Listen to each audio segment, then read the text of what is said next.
अऊज़ु बिल्लाहि मिनश्शैतानिर रजीम बिस्मिल्लाहिर रहमानिर रहीम रब्बिश्रह ली सदरी व यस्सिर ली अमरी वहलुल उक़दतम मिन लिसानी यफ़क़हू क़ौली रब्बी ज़िदनी इल्मा अल्लाहुम्मा फ़क़्क़िहना फ़िद्दीन।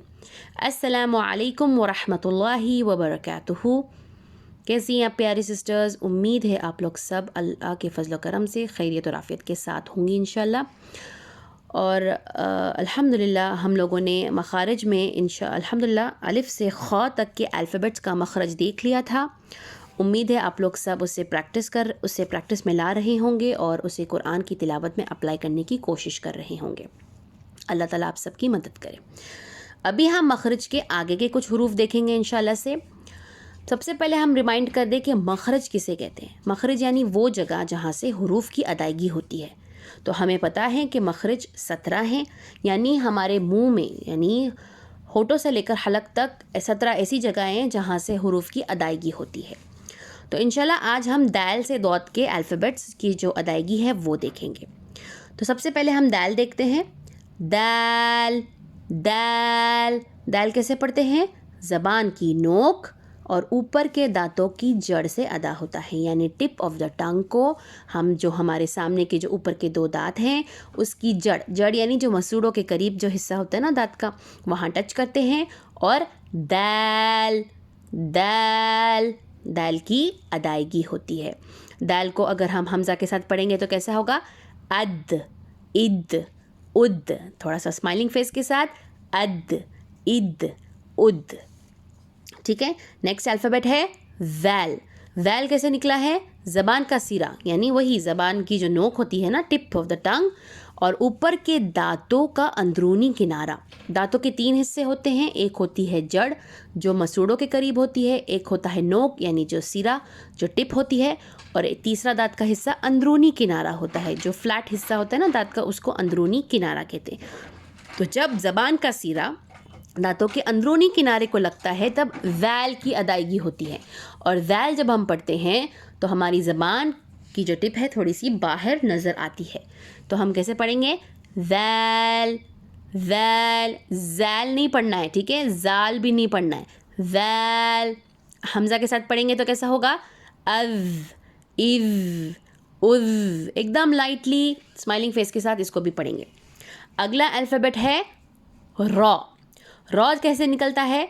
ज़बान का किनारा यानी ज़बान का जो एज होता है ना, किनारा किसको कहते हैं? एज को, जो साइड ऑफ ज़बान का जहाँ ज़बान ख़त्म होती है ना वहाँ पर। टिप की बात नहीं हो रही है, ज़बान का किनारा दांतों की जड़ यानी मसूड़ों को लगकर सामने के जो ऊपर के दांत हैं उसको जब टच होता है तब रॉ की अदायगी होती है।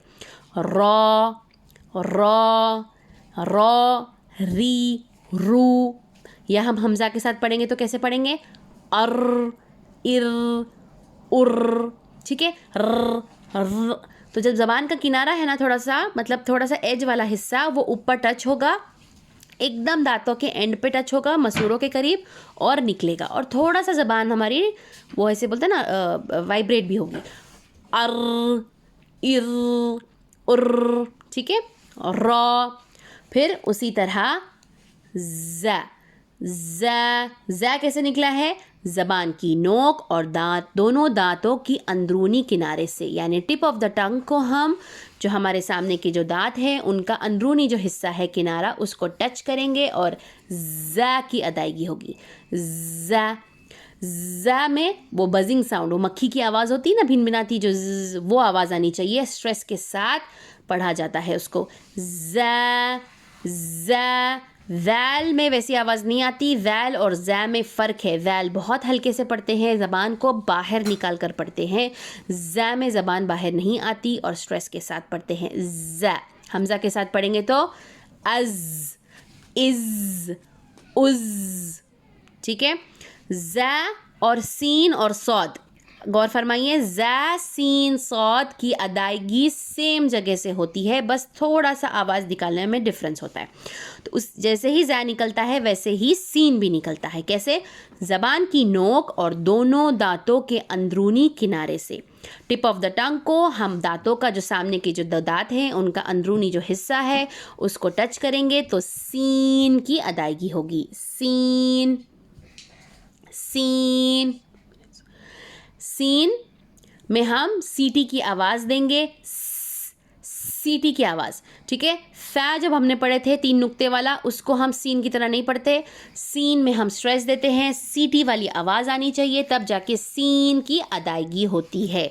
अगर हम हमज़ा के साथ पढ़ेंगे तो कैसा होगा? अस, अस, इस, उस। और अगर हम नोटिस करें, अगर हमारा हाथ हम मुंह के सामने रखेंगे तो जब हम अस, इस, उस पढ़ रहे थे तो हवा भी बाहर निकल रही थी, ठीक है, ये भी नोटिस करें। स्माइलिंग फेस के साथ सीन, सीन। अगला हुरूफ है शीन, शीन। सबसे पहले गौर फरमाइए, शीन। काफ़ी लोग शीन को स पढ़ते हैं, स नहीं पढ़ना, ज भी नहीं पढ़ना, श, श। शलगम का श जो होता है ना हमारे हिंदी अल्फ़ाबेट में, श, श पढ़ना है। शीन, शीन। शीन कैसे निकलता है? ज़बान का दरमियानी हिस्सा, जैसे हमने बताया कि ज़बान के 3 हिस्से होते हैं। एक होता है नोक, टिप, जो सीरा होता है, एक बीच का हिस्सा और एक और अंदर का हिस्सा। तो जो ज़बान का दरमियानी हिस्सा है वो ऊपर के तालू के दरमियानी हिस्से, तालू में भी 3 हिस्से हैं। तालू जो एक दांतों के करीब, एक एकदम हमारे हलक के करीब जहाँ सॉफ्ट वाला हिस्सा होता है, और एक दरमियानी हिस्सा। तो जो ज़बान का दरमियानी हिस्सा है ऊपर के तालू के दरमियानी हिस्से पे जब लगता है तब शीन की अदायगी होती है। शीन, शीन। शीन और जीम की अदायगी सेम होती है, जहाँ से जीम निकला है वहीं से भी शीन निकलता है, ठीक है। शीन को हमजा लगाकर पढ़ेंगे तो कैसे पढ़ेंगे? अश, इश, उश। अगला अल्फ़ाबेट देखते हैं, सौद। सौद ज़ा और सीन की तरह ही निकलता है, जहाँ से सीन निकलता है वहीं से भी स्वाद निकलता है, ज़बान की नोक दोनों दांतों के अंदरूनी किनारे से। बट अभी गौर करने की बात यह है कि फिर दोनों में डिफरेंस क्या है सिस्टर्स? सीन हम स्माइलिंग फेस के साथ पढ़ते हैं, सीटी की आवाज़ निकालते हैं और थोड़ा सा उसको लाइटली पढ़ा जाता है, जबकि सौद में मुंह को पुर यानी मुंह को भर के पढ़ेंगे और थोड़ा सा हैवी करके पढ़ेंगे, ठीक है। और सौद में सीटी जैसी आवाज़ नहीं आती। सौद, सौद। हमजा के साथ पढ़े, अस, इस, उस। थोड़ा सा हमने मुंह को पुर करके पढ़ा, ठीक है। फिर अगला अल्फ़ाबेट है दौद। दौद का थोड़ा सा निकालना डिफरेंट है, डिफ़िकल्ट तो नहीं बोलूँगी मैं, लेकिन थोड़ा सा डिफरेंट तरीके से निकलता है, इसे ज़रूर गौर फरमाइए।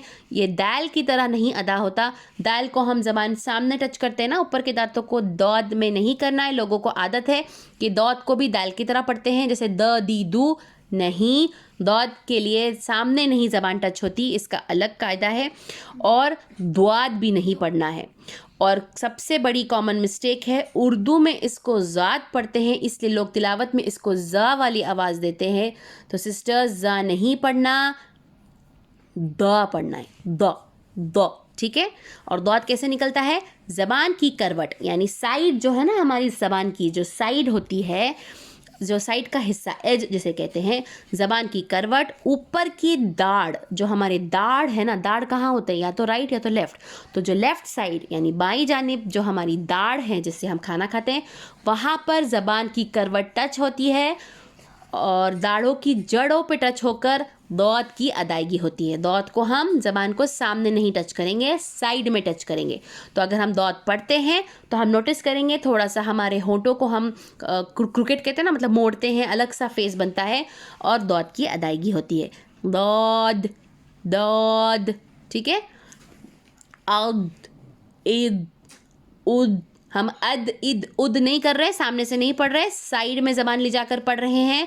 अद, इद, उद, ठीक है। उम्मीद है आप लोगों को अल्फ़ाबेट्स का जो निकालने का मखरज है वो समझ में आ गया होगा। एक बार फिर से दोहराते हैं, दाल, दाल, वैल, वैल, रॉ, रॉ, रे नहीं बोलेंगे, ज़ा, ज़ा, सीन, सीन, शीन, शीन, सौद, सौद, दौद, दौद। दौद में ज़बान हम थोड़ा लेफ़्ट साइड पर लेकर जाएंगे उम्मीद है आप लोगों को दाल से दौद का मखरज समझ में आ गया होगा। इंशाल्लाह आप सब इसकी प्रैक्टिस कीजिए, बहुत खूब, बहुत बहुत बार रिपीट कीजिए, एक एक हरूफ को मखरज जो है उसको रिपीट करते रहिए और आईने में देखकर प्रैक्टिस कीजिए ताकि आप लोगों को समझ में आ जाए कि कैसे अदा हो रहा है।